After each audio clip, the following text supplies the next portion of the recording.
All right, so we're going to get started now. I want to again welcome everybody. I'm Lori Kamala, Code the Dreams Director of Partnerships. Everyone is joining muted right now. I encourage you to play around with your views. Up at the top, you should have some view options, and if you are able to use the side-by-side mode, you can see the screen and the speakers as well.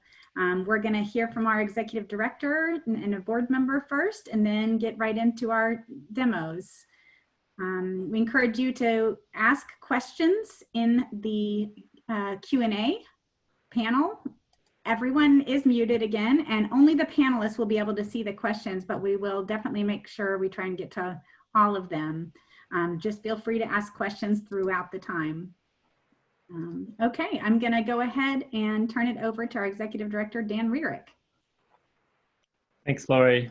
Welcome, everybody. I'm Dan Rearick, Executive Director of Code the Dream, and I just wanted to say thank you all for joining us, and thank you to many of you who make our work possible in a million ways. Many of you are donors and support our work. Others are mentors or partners in some of these projects that you'll learn about tonight. Special thank you to some of our biggest supporters, CCHD and the Oak Foundation, and also a very special thank you to AT&T and Google, who are both stepped up and sponsored some of the projects immediately after the COVID pandemic kind of became real to us. They stepped up and supported a couple of our immediate emergency response projects that you'll hear about tonight. So I'd like to now hand it over to Daisy Magnasaite, formerly our Director of Programs and now Vice Chair of Code the Dreams Board of Directors. Hi, my name is Daisy Magnasaite. As Dan mentioned, I'm formerly the Director of Programs for Code the Dream, and I'm currently now the Vice Chair of our board. I know not everyone here is completely familiar with Code the Dream's model, so I just wanted to take a few minutes to do a quick overview of what we do, and more importantly, why we do it. So let's start there. We live in a time, particularly here in the United States, with arguably the greatest inequality in history, and there are many reasons for that, but one of those primary reasons is technology. It's a factor on both sides of the equation. It makes thousands of jobs obsolete while also creating thousands of new ones that are very unevenly distributed. It effectively multiplies existing inequality. 51% of Americans are women, and roughly 40% are not white, but not in tech. With hundreds of thousands of new high-paying jobs each year in tech, why is it that so little of that opportunity directly benefits Black or Latino young people or women generally? Code the Dreams model is a unique answer that recognizes that getting the basic skills of classroom learning is just the first part. Code the Dreams starts with 6 months of totally free intensive classes covering the fundamentals of software development. From there, students move on to get their first real-world experience as paid apprentices in CTD labs, where the goal is a win-win for students to get the hands-on experience they need to launch their new careers, as well as get that experience while they're building real apps and software platforms that make a difference themselves. I'll turn it over to Dan to tell you more. As Daisy said, Code the Dream is always aiming at a win-win. We say it so much. Some of you who have been around for a while probably tired of hearing it, but the first half of that win-win is opening access to opportunity. And for many Code the Dream students, they've faced some really big challenges in life that can be anything from having spent years in some cases in refugee camps to others just facing really big obstacles in trying to get into university and afford university. So whatever it was that was the initial obstacle, over 80% of participants in Code the Dream labs go on to a career in tech. And often this means going from long hours of washing dishes or cleaning offices to earning a good salary and finally being able to support their families, to get health insurance and buy a house. That's the first reason for Code the Dream. That's why we do what we do. But there's a second win to the win-win, and that's the fact that our team and interns are already building new technologies that are making a difference, whether that's helping launch new businesses or solving a problem facing low-income families. We know that if we want to solve the deeper problems facing us around poverty, discrimination, or forced migration. We need people from diverse backgrounds deeply involved at every step of the way. So today we'd like to give you a little window into some of our team's work, focusing especially on projects addressing the COVID-19 pandemic and our current nationwide reckoning with racism and discrimination, especially in the criminal justice system. So I want to give you just a quick overview. We're going to be spending most of our time together, which will be brief, just hearing about some of the projects, and those will be kind of in three groups. A couple projects related directly to COVID-19 emergency response.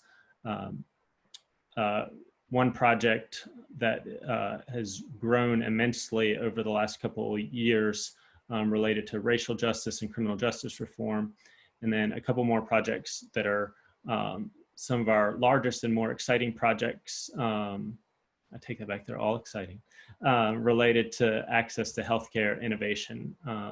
And both these projects touch on COVID, but are also much broader than the COVID pandemic. So I want to hand it over back to Lori to take us through the demos. Yeah, thanks, Dan and Daisy. Again, I'm Lori Kamala. I'm Code the Dream's Director of Partnerships.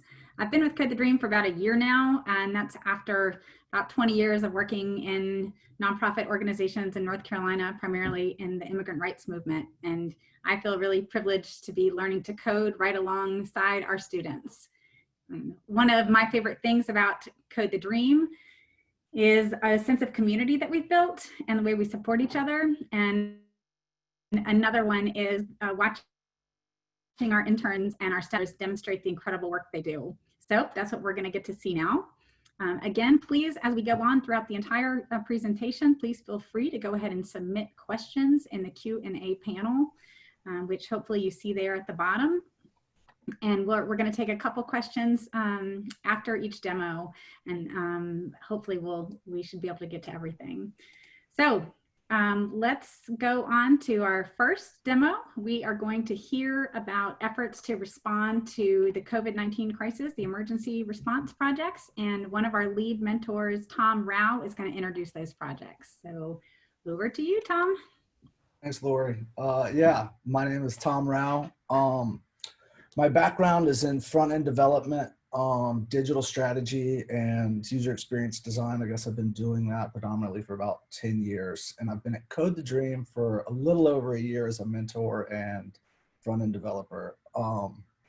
And of all the things I've done in my professional career, this is easily the most fulfilling thing I've done. Today, though, I have the honor of introducing a couple projects that I think we all agree wish never had to be done. These are projects that are and were a direct response to the COVID-19 pandemic. It certainly affected us all, some of us to a much greater extent than others, and one of those groups is students.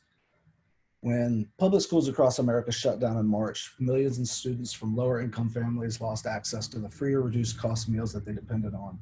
In Durham County, where Code the Dream started, that's about 65% of all students. Durham Public Schools Foundation came to us for help in thinking through and building out an upgraded meal delivery system that would help them get food to the students in the most need the quickest. The tricky part of that project was that they needed something in about 48 hours because they wanted to launch it that week. I remember there was a lot of apprehension internally and discussion about whether we should try to do it. I knew we were going to have to work around the clock if we were going to get it done. But I also feel like as software developers, we're in such a unique position during COVID and during a pandemic to actually do something for our communities in real time that makes a huge difference.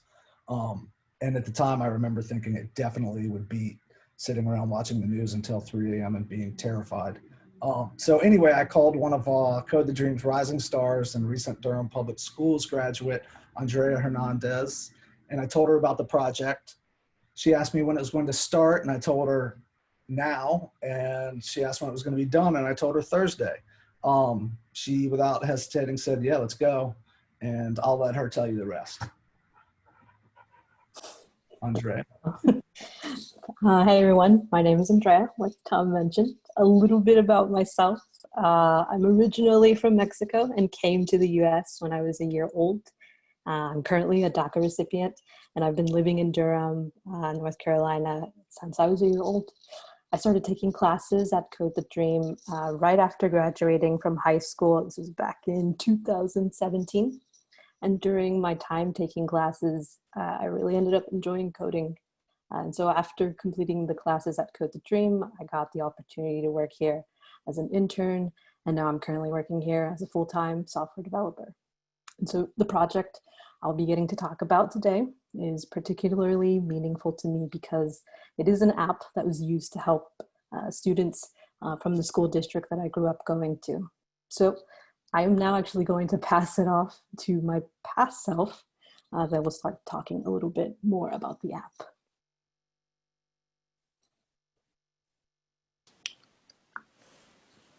Back in March, Durham Public Schools Foundation reached out to us to help them build their meal delivery system. One of the big challenges they identified early on was creating a digital sign-up form for families which would provide clean data and accurate addresses. Perhaps the most tricky thing about this project on our end was the timing, because we understood this was going to be an emergency app, and so we really only had 2 days to build it and launch it. And so we focused on building key features such as the address validation, but in addition, the form was also built to take in information such as general information, dietary restrictions, grade levels, and confirmation for text messages. The end result was creating a bilingual form app that has address validation and helps format all of this data more cleanly. And after launching the app, there was an immediate response from families. Within 3 hours, there were over 500 families that had signed up. And since then, with the help of donors, supporters, partners, restaurants, volunteers, school leaders, and the app, more than 375,000 meals have been delivered. Overall, this was a really rewarding project to be a part of, and I'm pretty happy it was able to help make an impact in my community.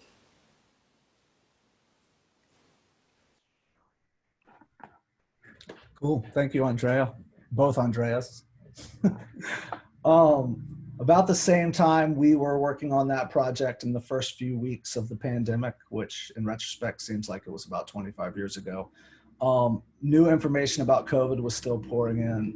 We were quickly learning about how important masks are in stopping the spread of COVID, and also that we had a massive supply shortage. That's about when we heard from a group, Face Mask Warriors, who are the largest national network of volunteer sewers making face masks for those who lacked access. To date, now they've sewn and donated over 700,000 masks, many of those early ones donated to hospitals and first responders and others to low-income communities.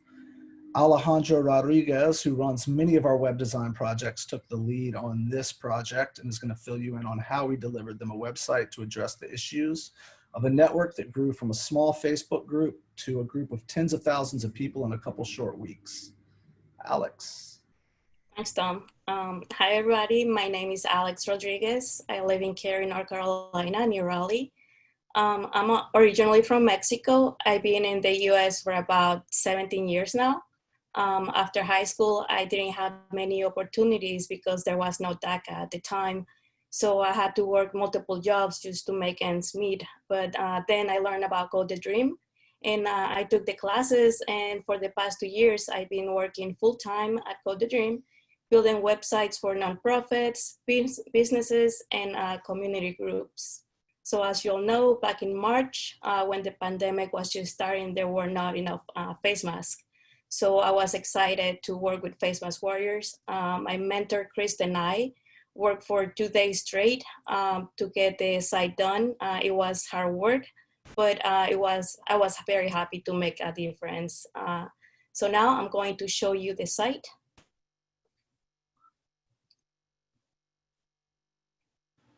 As you can see, over 700,000 masks have already been made and distributed by over 17,000 volunteers. One of the most unique things about this site is that it's actually integrating the needs of the Face Mask Warrior groups in each state.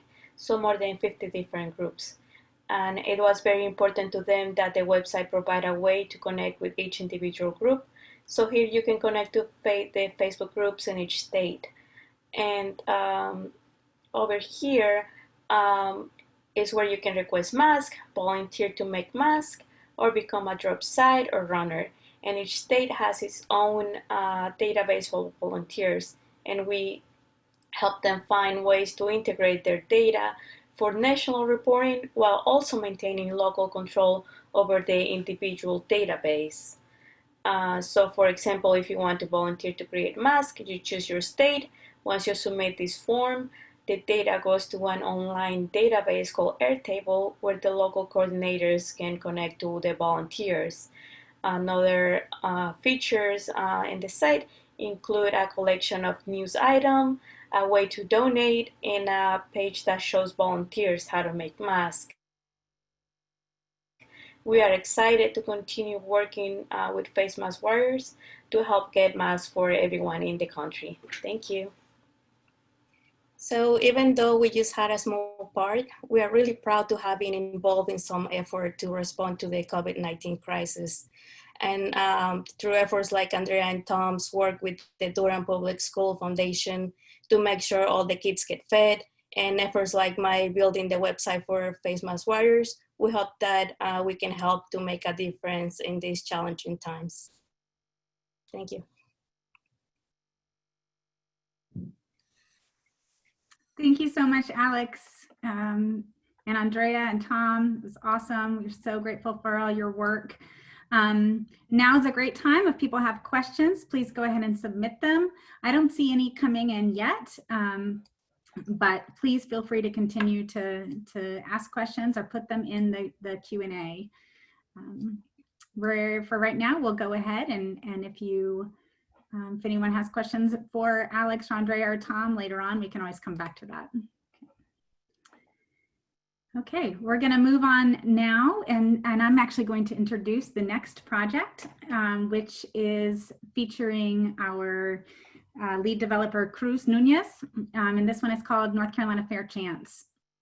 You all probably know that there are huge disparities in the criminal justice system that disproportionately impact people of color and people who are poor.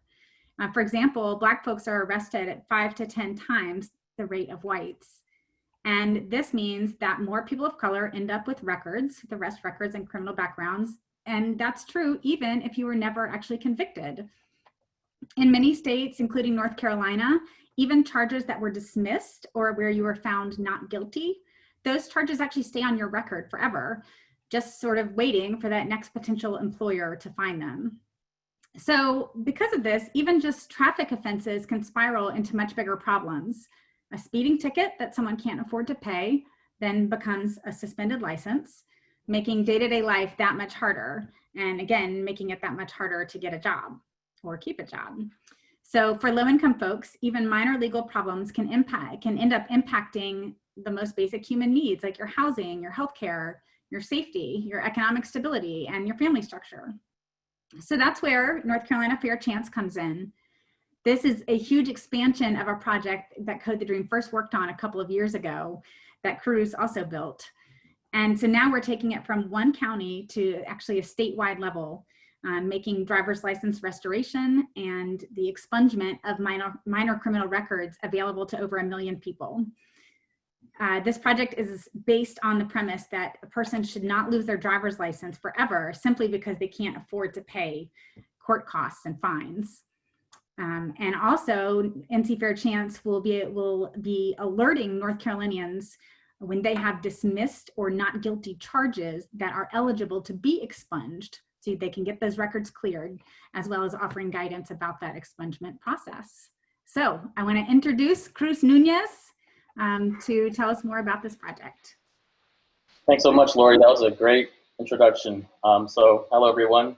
Like Lori said, my name is Cruz. And a little about me, I was brought to the US when I was 4, and at 18, I got DACA. And I actually got started with Code the Dream in their first class back in 2014. And man, those were some different times. But anyways, now I'm a senior developer and mentor to the other Code the Dream grads. And the NC Fair Chance Project means a lot to me because I believe in forgiveness and that unpaid court tickets should not stop you from pursuing your American dream.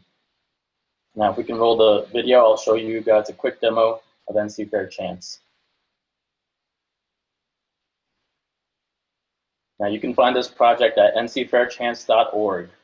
One of the things that we offer with this project is the ability to restore your driver's license. All you need is your name and your birthday, and we will search through thousands of records in multiple counties to see if your unresolved traffic tickets have been eliminated. We ask for your number to verify your identity. This helps prevent malicious users from using this website and finding out that you had unresolved traffic tickets.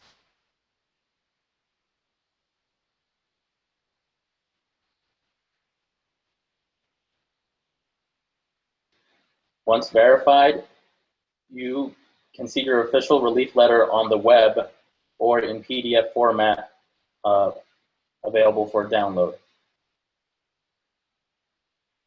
Another service that we provide you with is a free additional legal service. At your request, volunteer attorneys will look over your full driving record and identify further reasons for your license's suspension, if any. They will mail their findings to you through your choice of email or postal service.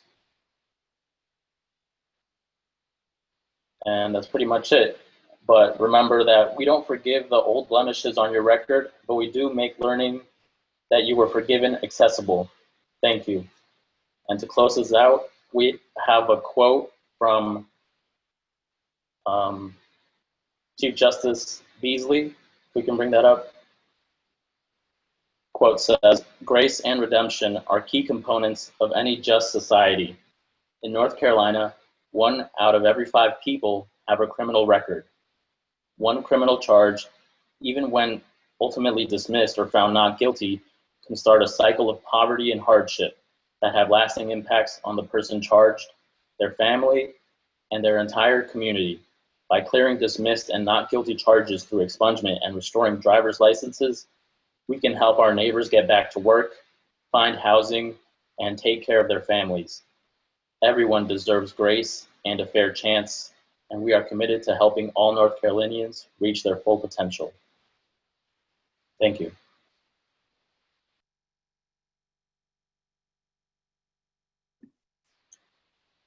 That's awesome. Thank you so much, Cruz. We're really grateful for all your work on that project and for Code the Dream's involvement in such an important project. Now I'm going to turn it over to Code the Dream's co-founder and chief technologist, Ramiro Rodriguez, who is going to introduce our next project. Ramiro?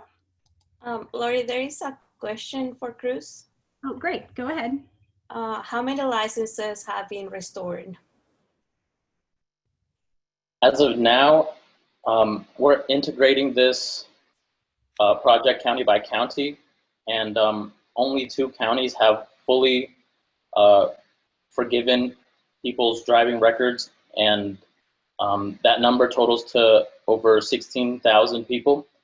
But we do have all 100 counties forgiving some people. We don't add them to the project until all the people have been forgiven fully. Thank you. Great. Thanks so much for the question, and please keep them on coming in. All right. I think now I'm going to turn it over to Ramiro Rodriguez. Thank you, Lori. Hi, I'm Ramiro. I'm one of the tech mentors with Code the Dream. And Code the Dream has been a very fulfilling experience for me, being able to see people come through, take classes, study, and then become really awesome software developers. But with this pandemic, there's some things that have changed. But what if we had a possible COVID-19 vaccine? How would we know if it was safe and effective? Well, the answer for that is a clinical trial. A clinical trial is a randomized, placebo-controlled, double-blinded clinical trial. A clinical trial is the best known approach for gathering information about the real effects and safety of any new treatments. For us lay people, what that means is that it's a complicated process to safeguard against human biases and wishful thinking, which can be common when the stakes are pretty high. And in 2007, the FDA made it a requirement to register all clinical trials in a database, which houses more than 350,000 studies. So making the process of discovery more transparent and more accessible to everyone. The Clinical Trials Transformation Initiative was started as part of a huge joint partnership between Duke University and the FDA. And the overall goal is to increase the quality and efficiency of clinical trials. Code the Dream now helps maintain ACT, which is a database of clinical trial information. And the goal of it is to make analyzing this data easier by researchers, companies, and advocacy groups. So Crystal will now tell you a little bit more about this project. Hello, I'm Crystal Williams-Brown. Nice to meet you all. I started my journey with Code the Dream back in 2017, and I was a Rails student, Ruby on Rails student, and actually Ramiro was one of my teachers. Back then, I was working at a grocery store part-time. Today, I am a full-time developer working on apps that help the recently homeless get transportation where they need to go. They make bill tracking or legislation tracking in North Carolina so much easier, and they streamline healthcare information so that you can find out about new techniques or medication that can improve or even save lives, and so much more. These apps empower people with information that they need in order to make a better future. ACT is part of that better future. Reed, could you start the video? ACT stands for Aggregate Analysis of Clinical Trials. And what it also stands for is free access to valuable healthcare information and oversight for clinical trials to make sure they're done correctly. What it does is it collects all of the clinical trials from clinicaltrials.gov, and it makes connections between the different parts of those trials so that you can more easily track certain things. Like, say you want to know how many groups were tested for a particular medication and what were the eligibility requirements of those groups and what were the outcomes of those tests. Did a certain age group respond better to a particular medication than another? That would be very useful to know for a doctor or a researcher. And it also prevents people from just showing the good data and hiding some of the unfavorable outcomes. But it's all focused on kind of very technical language. Fortunately, we do have a download, the COVID-19 download that I recently created, that is a spreadsheet containing all of the studies that involve COVID-19. So you don't have to have any programming experience to open this spreadsheet. Each row of the spreadsheet corresponds to a clinical trial, and each column is information about that trial. It even has a handy link in it that will lead you back to clinicaltrials.gov, where you can see a just quick overview of that particular trial and see what it's about. And it's a little easier to read perhaps than the spreadsheet. For instance, this first trial is currently open, accepting applicants, and it's studying how people deal with infections in hopes that it will help them better understand how COVID-19 works. So if they can control and prevent some of these other infections, they may be better prepared to deal with COVID-19. That is one thing that people can do without having programming skills. Unfortunately, a lot of ACT, you would need to know programming in order to use it. It's more geared toward researchers. Fortunately, we have other apps that make use of ACT's database to provide a user-friendly interface where you can find out that important information, such as ClintWiki. I almost said clinical trials, but ClintWiki.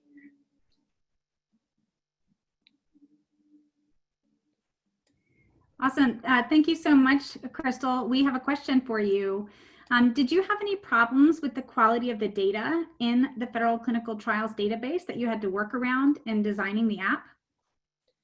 Actually, we didn't design the app. The app was actually designed prior to Code the Dream teaming up with them. And it was a lot of work on the side of Sherry, who had worked on it previously. There were concerns with people, because you have human error, people entering data and they may put the same study in twice or things like that. So what we've done to overcome that is we clear out the database once a month completely and refresh it so that we make sure that anything that wasn't supposed to be there is cleared up. We do update it daily, but that's the monthly one is a really good clean out method. You kind of have to work with what people supply you.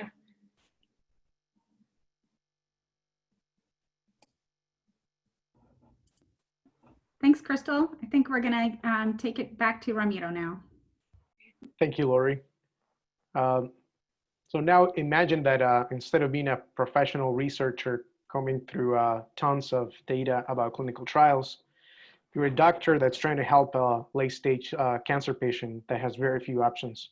So as a last resort, they might want to try a clinical trial, and you need the ability to filter to huge amounts of data based on specifics like age, current conditions, and possible complications. So to find out the best options, that's the idea behind ClintWiki.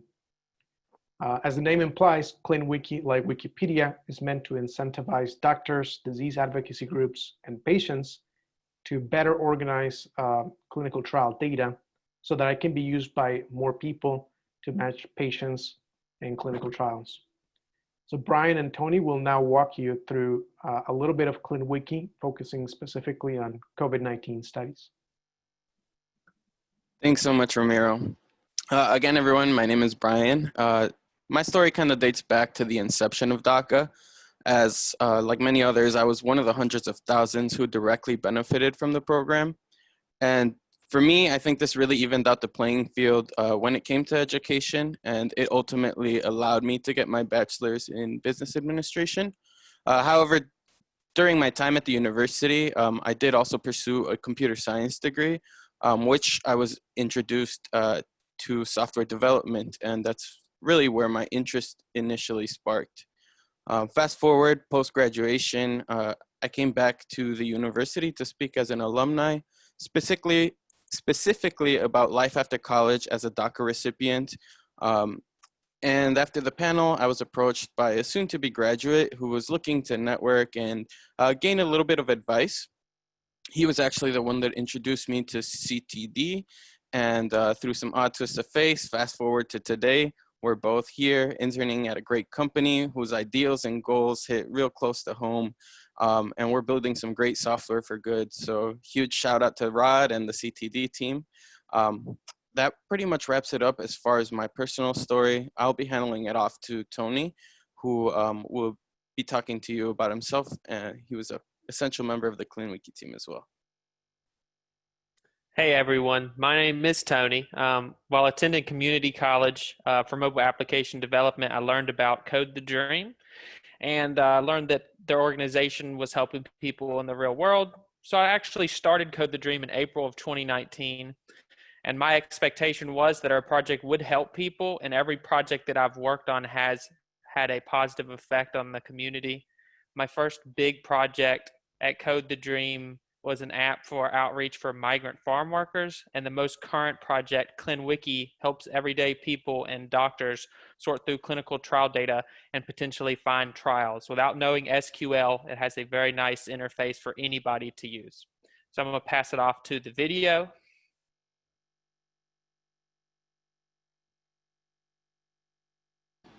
All right, let's just dive right into it. So one of the first things I kind of want to point us towards is this sidebar and this middle component right here. They're very much the same thing. They're just essentially different ways that we can filter through the data As we've talked about, the AACT data is very hard to navigate, very complex. So this just kind of simplifies it so that it better fits the user's needs. This kind of gives us just an overall visual of what our data looks like. It looks like the majority of the status of our COVID-19 results are completed, which is kind of odd, but we'll see why in just a second. So looking at the data, there's a lot of noise. We can see that there's not a lot in the brief title that relates to COVID-19. Unfortunately, when we do general searches like that, that's what happens. We get a lot of noise. If we were to search this specifically within a filter, we'd probably get better hits. But in any case, one of the ways that ClintWiki combats that a little bit too is they have what they call these crowd tags. I'm working off of a separate database than production, so they have a lot more crowd tags than me. I've already went ahead and tagged one as COVID-19. Essentially what these crowd tags are is ClintWiki is very much driven by the community, by volunteers. So the community goes ahead and tags specific studies, as I did with COVID-19, and that's just kind of to further relay that this data is a little bit more clean, a little bit more relevant. So let's go ahead and go into the study page. One of the first things I'll point out is our reactions. Just like most social media, you can go ahead and add a reaction. I'm going to go ahead and take my dislike away because I just want to heart it and like it. In any case, in this page is where you will find all the data relevant to this trial specifically, its location, recruitment data, more titles, the different intervention methods. Something kind of cool in here is let's say you don't know about this basic body awareness. What is this? It takes you over to this page, which basically gives you a blurb of that of the Wikipedia on that intervention method, and then other studies that use that as well. One of the other things that we've been working on is the gamification. I mentioned how it's very community driven and by volunteers. So in order to kind of incentivize or gamify this, where you keep track of how many different contributions you make, how many reactions, how many reviews you've left, and this is all in a sense to gamify. As you gain more points, you increase in levels. You go from bronze to silver to platinum to gold to platinum, and you can come back into your profile and obviously see all your different contributions and all of that. So these are the different studies that I've liked, one of those being that basic body awareness in regards to COVID-19. I know this was a very quick summary and a very quick wrap-up, but this is overall what ClintWiki is. Thank you, Brian and Tony. So for terminally ill patients willing to undergo experimental treatments, time matters. Matching patients with a promising clinical trial can still be a difficult process, and ClintWiki hopes to make it more efficient through crowdsourcing. Lori?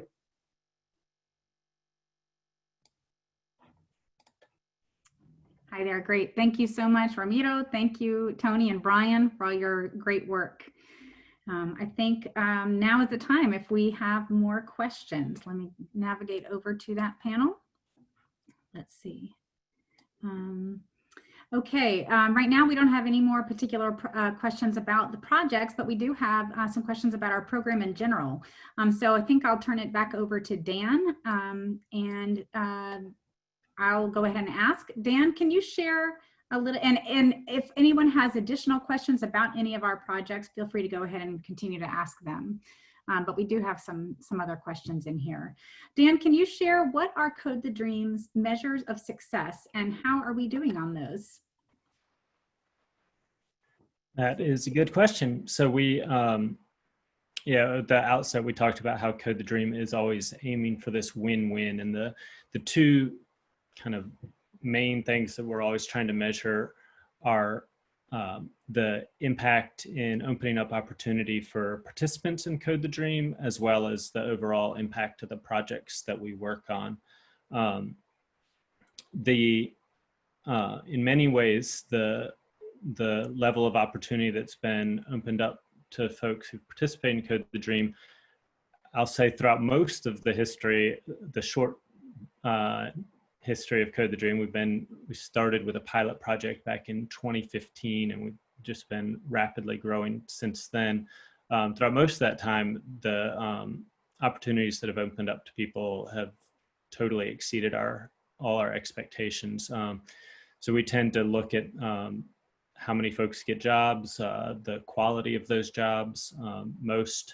I think, as we may have mentioned, over 80% of Code the Dream Labs participants get jobs directly in tech fields, and most of those are actually as software developers or a few other related fields, DevOps, for example. And so those are an amazing opportunity for people. I mean, oftentimes people are going from working jobs that are just paying a little over minimum wage to then, having a job where they're suddenly upper middle class and able to not just support themselves, but their families, and really have a more secure future. I will say that part of Code the Dream it's been interesting and more difficult since the pandemic. I mean, the tech sector, I think overall has been more resilient than the rest of the economy, but we have seen a pretty dramatic slowdown in hiring since March. So I think we'll just see what happens there. One thing that is still pretty amazing about our model is that even though folks have not been able to get private sector jobs as quickly, our apprenticeship is open-ended, and as long as people want to stay with Code the Dream and are making progress and doing great work, we're very happy to have them. So even though it's not the most lucrative as some of the jobs that people will eventually get, we have many people who've been with Code the Dream for quite a while and are staying with Code the Dream while we kind of ride out this pandemic too, and helping to support, have that stable support and support for their families. So we're grateful for that. On the other side of things, in terms of the impact of the projects themselves, that's really project specific. I mean, it depends. Each of the projects you've heard about this afternoon kind of have their own metrics, but it's always looking at how many people we're able to reach and the quality of that impact and how we're making people's lives better. There is another question. What needs, priorities can your sponsors help you with? I guess I can take that question too. So needs and priorities that we need help with. It kind of depends what folks have to offer. We are always looking for mentors. And so we have some amazing volunteer mentors that give a ton of time to work with us. Unfortunately, that does, for most of those roles, that does require a software development background. But we have other folks who help with soft skills. And then we have, Code the Dream for the first 3 or 4 years in particular, but still today, it's also, we're only able to do what we do thanks to individual donations. So being able to help in that way is super helpful. That's help. It's helpful. Yes. No, that's it's really essential and allows us to do what we do. There is another question. Are there opportunities to participate part-time? I can take this one, Dan. And we've got another question too about if remote students are able to join Code the Dream classes. So I'll go ahead and take both of those regarding our classes. Ramiro and Tom coordinate our classes, and we were able to open it up to students nationwide for the first time. We're now in our second cohort of classes, in which we have students from all over the country. So we're really excited to be able to offer that remotely. And of course, everyone is remote right now, no matter where you live. Brian is a great example of one of our interns who is remote, part of our first remote cohort of interns, joining us from Chicago. So yes, students can join remotely. And in terms of part-time, I'm not sure if that question is referring to volunteers or students. So I'll just answer both of those. Our Code School Bootcamp is a part-time program. It's designed for people who are doing other things with their lives as well, who are parents, who are working, who are also students. But it is an intensive class. Once students graduate from our classes, then they have the opportunity to apply for our internship. And that is a full-time opportunity. There is a part-time chance that we've just started for that sort of an extended continuing learning practicum in which you get to work on projects, but it is not a full paid internship. So hope that answered the question. Okay. We do have another question coming in. Maybe Ramiro or Tom could take this. What does the typical life cycle look like for projects taken on by Code the Dream?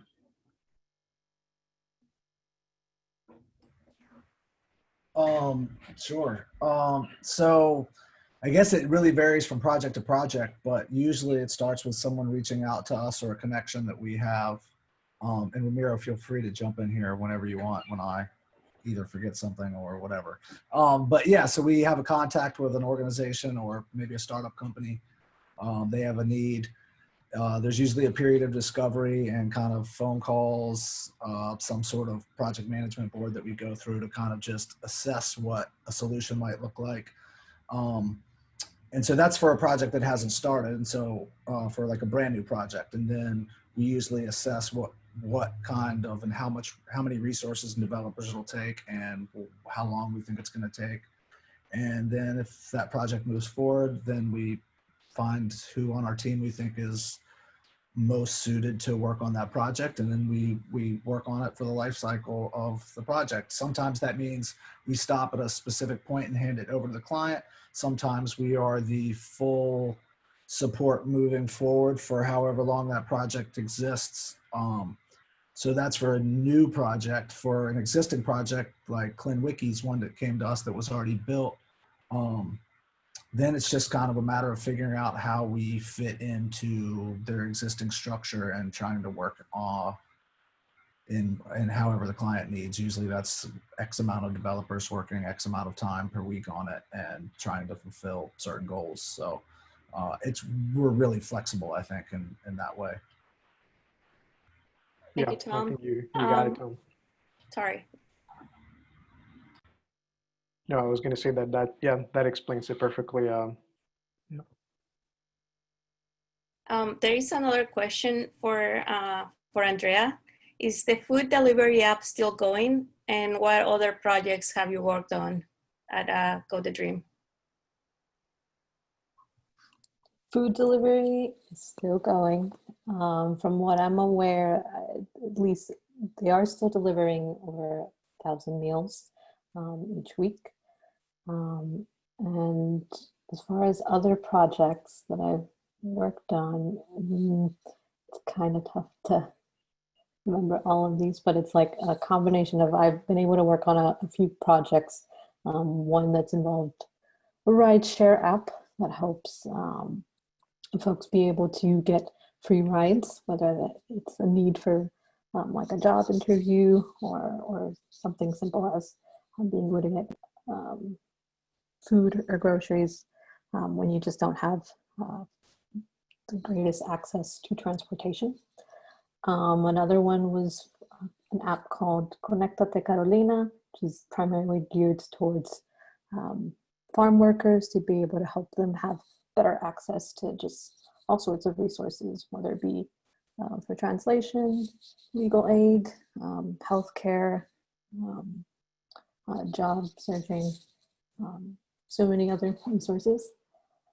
Those are kind of just some of the two that I've worked on recently. But there are quite a few projects as well that are more similar to those. Some of them were already mentioned as well. I think Tony mentioned one about the outreach, which is for the Vamos app. That was also geared more primarily towards outreach for migrant farm workers. But yeah, there's a lot of projects that we are working on.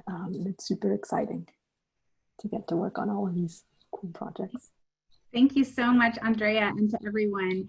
I think that was our last question for now, and I'm going to turn it back over to Dan. Great. Thanks, Lori.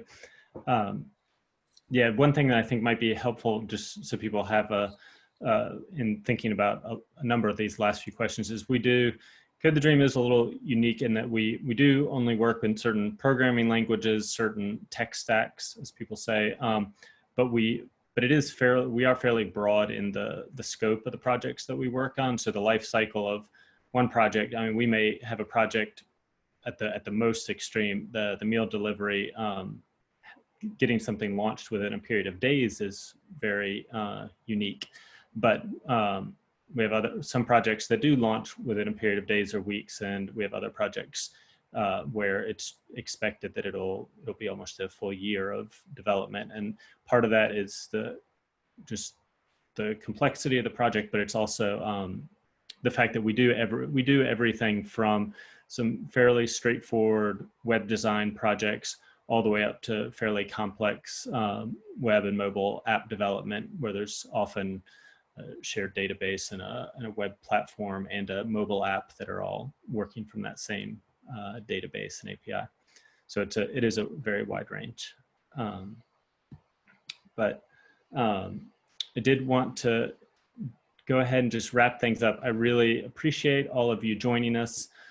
Thank you not only for joining us, but for all of you who, for your support for helping make Code the Dream possible. Code the Dream training and many of our projects are totally made possible by folks like you, by your generosity. So we're very grateful for your support, which really is, when it comes to Code the Dream, it's kind of a gift that keeps on giving, because you really are offering folks an opportunity to gain skills that will change the rest of their lives, as well as getting those skills by working on projects that make the world just a little bit better place, or our individual communities better. So we're so grateful for your support. For those of you who don't already know this, I have to say, it's very easy to donate at codethedream.org. There's a big donate button, or codethedream.org/donate. You can do a regular monthly sustaining donation or one-time donation, and we really, really appreciate it. I know, speaking on behalf of everybody, it allows us to do what we do. So thank you so much for taking the time and for all your support.